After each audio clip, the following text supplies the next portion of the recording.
When a beautiful white German Shepherd has been tortured and abused, it's bound to leave some serious psychological scars. These scars have caused terrible behaviours and unbelievable levels of unpredictability, making him a danger to be near. But can even these intense and severe cases be worked with, or is this white German Shepherd on a one-way ticket to euthanasia?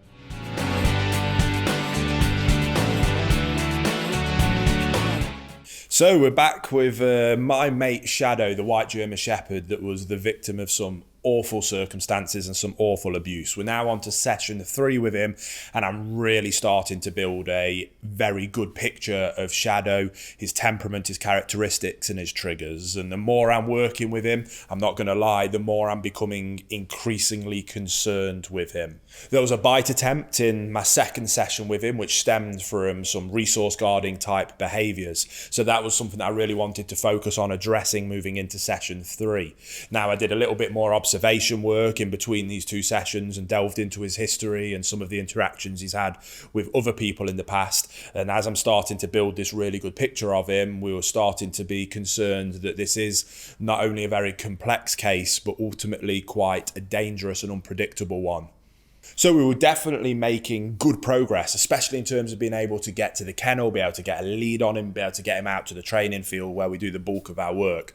But what I'm starting to notice is that this comfortability is definitely when it's on his terms with things that he feels comfortable with. The second you start to take him out of those comfort zones, then it instantly turns to aggression and towards attacks without any kind of warning. And it's that unpredictability that makes me very nervous and concerned for Shadow, because it's those scenarios where if he was to get rehomed to the wrong home, or he was out in public with the wrong kind of people around, that somebody is going to get hurt. I knew that we absolutely had to start working on his resource guarding if we're going to be able to save his life, and he is very much a consideration for euthanasia at this point. We have to get on top of that resource guarding and be able to then get on top of that unpredictability. For me to be able to do that and for me to be able to comfortable with my own safety, I wanted to be able to get a muzzle on him. This is where things started to get even more complex. We did tons of work around trying to get him comfortable with a muzzle, trying to make positive associations with the muzzle, putting food in the muzzle, putting some verbal praise in the muzzle. And the second we went to attempt to get it on in an incredibly calm, patient, positive, gentle manner, again, out of his comfort zone, boom, attack starts up again. Now with Shadow, I'm definitely seeing his body language now. I can start to read him like a book, and I'm able to control these outbursts quite quickly. Now again, my kind of physicality and experience, it is a help with that and makes me feel more comfortable doing it. But other people will refuse and do refuse to work with him because of that unpredictability and that dangerous nature. So it left me with a couple of options. I either have the fight with him and I get that muzzle on, and I do think that there would be a way that I could get the muzzle on with him, but again, I'm not going to lie, it would end up in him attacking me, and it would then end up with me having to be physical back in terms of potentially having to utilise something like an alpha roll to try and keep myself safe, and I'd be rolling around on the floor with him with a dog that is clearly in a bad shape physically, and it's something that I try and avoid with all of my might. I try, and those are such last resort situations and tactics to use that it's just something that I never feel comfortable in doing. But again, it's something that we're going to have to work on and have to address. So what I decided to do was to take a bit of a breather, work on some of the lead walk tune-ups, and have a little bit of a think about the best way to approach this situation. Now, this is where things for me got really interesting, and I really started to build up a better picture of Shadow. There was a couple of scenarios where we were doing the tune-up walking, and again, something he felt comfortable with, so he would walk lovely, and he would respect a little bit of lead pressure and a little bit of guidance and direction from myself in terms of walking. Now, the second we stopped, and this is where canine psychology and the very intricacies are fascinating to me, and where you can really start to build these pictures, that he started to quite subtly claim territory. Now, personal space and space in general is very important in canine psychology in the canine world. And if you're not careful, a dog can quite subtly start to claim that space.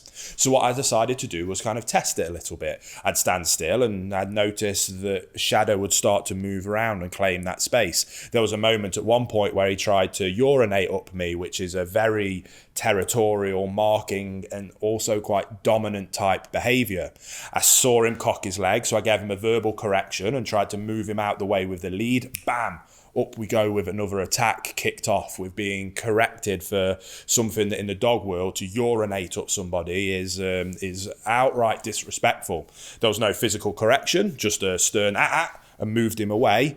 And again, that was enough just to spiral him and send him triggering into that kind of mindset.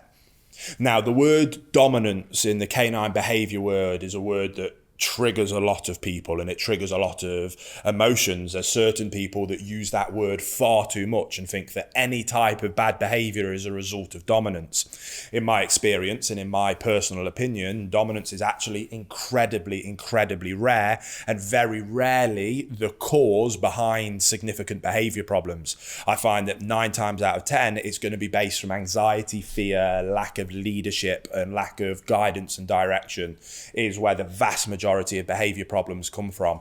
And very rarely you get a case that stems from true dominance. Now, the more I work with Shadow, the more I think that we have a case here of true dominance. Now, not only do we have a case of true dominance, but we also have a dog with legitimate dominance type issues sprinkled in with a vast amount of abuse and physical harm done to him and serious neglect. Now, that cocktail is just the cause of this unpredictability and these random outbursts of quite severe behavior, and is therefore a puzzle that is going to be incredibly difficult to unpick. Now, my theories in dog training and in canine behavior modification all stem from a point of being a calm, consistent leader. I don't like to dominate dogs. I don't like to use force to dominate them into submission.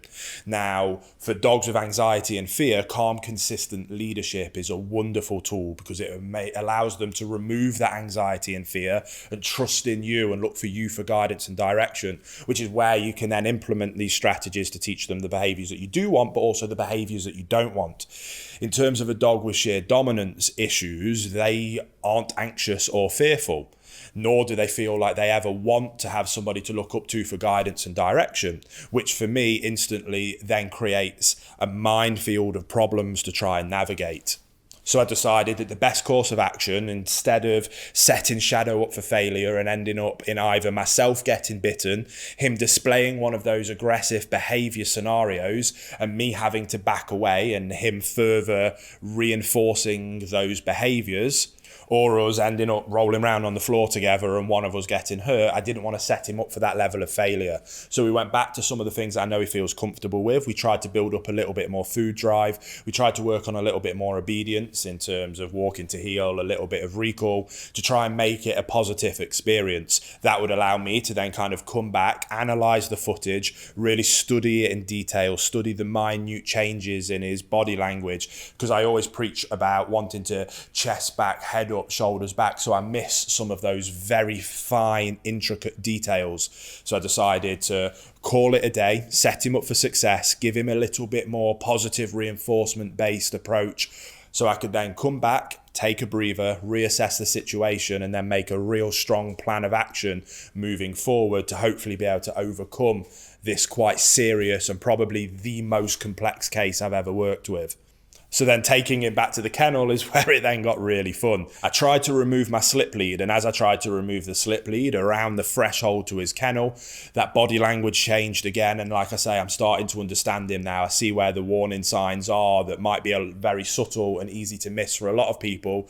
But I realised, okay, there's another attack coming here because I'm trying to take the lead off. He then managed to get inside the kennel, and I kind of made a mistake of that his breakfast was still left down on the floor, and he went straight back to eat it. So I was very acutely aware that right then and there, if I went to take the slip lead off him, which I needed to do, 100% a severe attack was going to come. He was stood over his food, he was eating it. If I went into that threshold and tried to reach down to get the lead off, absolutely I was going to get bit, and probably the worst bite that he dished out when he's not only defending his territory but also his food. So as always, calm, consistent leadership, and trying wherever possible to not set dogs up for failure but to set them up for success. So I utilised a simple redirection based approach, tried to give him a little bit of time to finish his dinner and let him know that I'm not going to come in and try and claim that. I'm not in it for, we're not having that battle yet, we're not at that stage.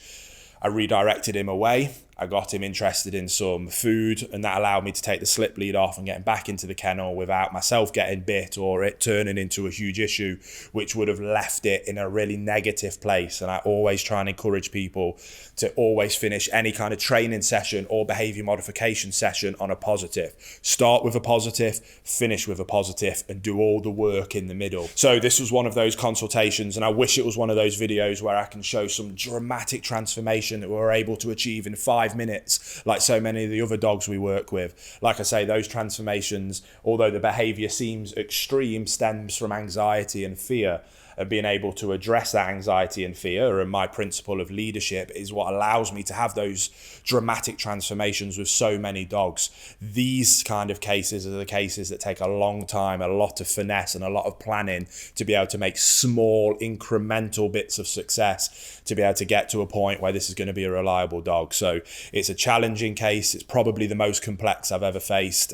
Certainly not one that I'm going to be giving up on. And although that might not have been the most positive session in the world, ultimately that is the reality of working with dogs like this and working with cases as severe as this. We're always learning, they're always different, we always have to be adaptable, have as many tools in our tool belt as possible to be able to help these dogs that, and in Shadow's case, everybody else has refused to work with. So it's a scary, pressured position to kind of be his last chance, but it's one that I take seriously, one that I'm going to now sit down, reevaluate, come up with a new plan of action and do whatever it takes for us to be able to help him make progress.